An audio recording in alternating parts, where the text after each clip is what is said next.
Okay, so some people were disappointed last time when I said the 100th episode was only good enough, instead of super duper fandom validatingly awesome. I actually kind of expected even worse, but still, I think as a way of mending fences, I'm gonna try something different this time. You know, something you bronies seem to like. So, a one-time treat. Okay, well I can definitely sympathize with Twilight here. Extra limbs sticking out of your back is hard to get used to. Oh, and if any of you are thinking, come on, you should just become a full-blown fan and do this all the time, kiss it.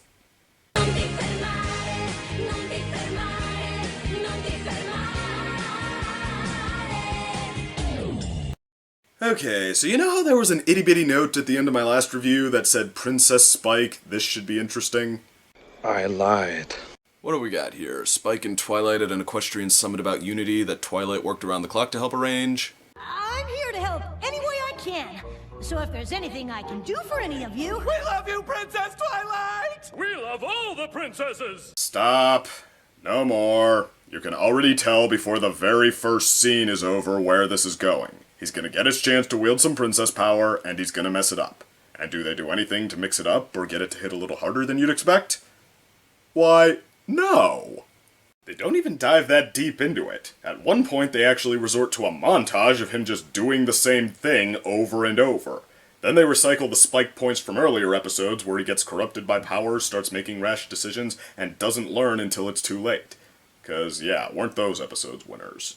The only thing to hold your attention here is the various personalities of the characters he's playing off of. Which, granted, is not disengaging. I mean, when I finished watching this, I thought, I guess that was just sort of mediocre. True, it didn't get much more entertaining than Twilight's cutesy sleep-talking, or whatever this was.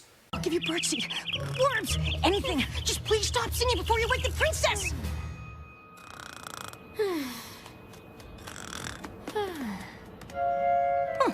I can't believe that worked. But still, none of it was painful. Except for all the times when it was incredibly obvious that Spike shouldn't be doing what he was doing, or that something was going to be ruined. If I can check a few of these meetings off Twilight's schedule, then when she wakes up, she won't have to think about anything but the reception. I didn't even eat that delicious-looking statue!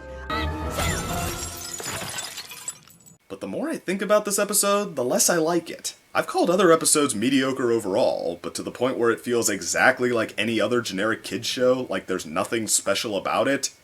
Oh, I've said mean things about past episodes, but I haven't said that in a long, long time. I mean, at least Appaloosa's Most Wanted had flavor. It created a unique character, more or less, who you wanted to see succeed, and it used him to vouch for a very important moral, which also helped grow the characters we knew. This episode is like eating white rice for dinner. At some point, you'll probably find a critic arguing that it's the episode to finally explore Spike's feelings on living in Twilight's shadow or something. You know, just like Some Pony to Watch Over Me was some people's idea of a good look at overprotectiveness in sibling relationships. But yeah, it's not going to be me. Forget the worst of Season 5, I'm already comparing this to some of my all-time least favorite episodes. Which, granted, kind of makes the show sound good if that's how rarely it's been worse than mediocre, but that's just kind of been my stand on it. With the full range of what I've seen in my time, I'm less likely to say an episode is awesome, incredible, and one of the greatest things I've ever seen, but I'm also less likely to say it's terrible. So yeah, dull and forgettable, straight to the bottom 10. Something like Games Ponies Play didn't do much for me either, but at least it got a couple decent laughs out of me, and it didn't undo the one nice moment it built to for a cheap laugh right after.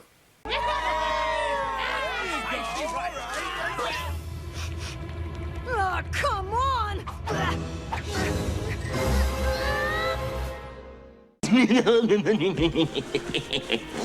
This episode, surprise surprise, is the first attempt from a newcomer, Neil, whatever that second word says. And he doesn't get it. I'm sure he's a good guy, and I should know since I read his Twitter feed, and some people would argue that he just needs to get the hang of it, but no, Joanna Lewis and Christine Sonko just need to get the hang of it. Their writing in Castle Sweet Castle sometimes shows that it's their first time, but also that they have plenty of good ideas ready.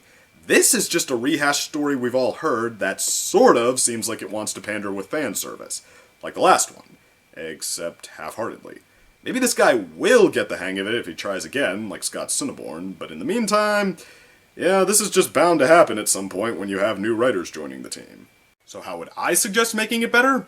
Well, you can start by not bringing back Spike's role as a load whose mistakes need to be fixed by everyone else. This is why people hate Scrappy-Doo. It's annoyingly obvious that he shouldn't be doing what he's doing, and it weighs everyone down, but he keeps doing it, and he shows no signs that he's capable of being better next time. Not that it's physically possible for Spike to be that bad, but it's no coincidence that his episodes started getting better last season when he started coming into his own as one of the protagonists. He still had the same personality flaws and insecurities, but he actually overcame his own conflicts, and we were meant to root for him rather than shake our heads at him. In fact, that was one of the few things Season 4 had over the first two. Why go back on it?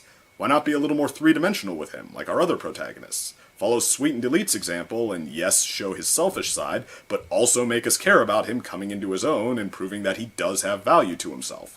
Just cap it off with him doing the right thing before it's too late, and learning that he doesn't have to go behind his friends' backs to make himself feel important. Oh, and then there's Cadence hanging around not doing much. Why not make use of her potential as a mentor that we saw for him in their last episode, Equestria Games? And here a couple of times, for that matter. One of Cadence's most endearing qualities is that she's not just nice, she's good at being nice. She enjoys finding that one thing that'll make someone's day. She's smart enough to know when she has to play along and humor whoever she's talking to, or when she has to give them support, but also when she can just let go and be silly with them. That's exactly what Spike needs, so why not make her the one to help him learn from his mistakes and inspire him to be the best of himself? Just an idea. So 10 episodes in is a good time to establish how the season is holding up. If you don't know, I don't buy into the camp saying that the show's done nothing but lose its way and fall short of its former glories since Season 3, but the first two seasons are still my favorites. Fresher, more surprising, less wooden. There's no reason the later seasons couldn't have matched the early ones, it's just that they didn't. Overall, anyway.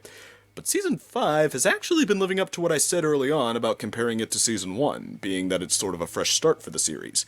So far, it's been pretty close between the two, although this episode might tip the scales back in Season 1's favor. But after watching Season 4 pull one of the weakest opening halves and one of the strongest finishes, I'd say pretty much anything could happen from this point. So far on my card, we've had 3 great episodes, counting the two-parter as one, 4 good, or at least decent episodes, 1 just okay, and now 1 below average. But provided this one isn't a sign of things to come, I'd say things are shaping up pretty well. We'll find out next time at Party Pooped. Take care, see you there.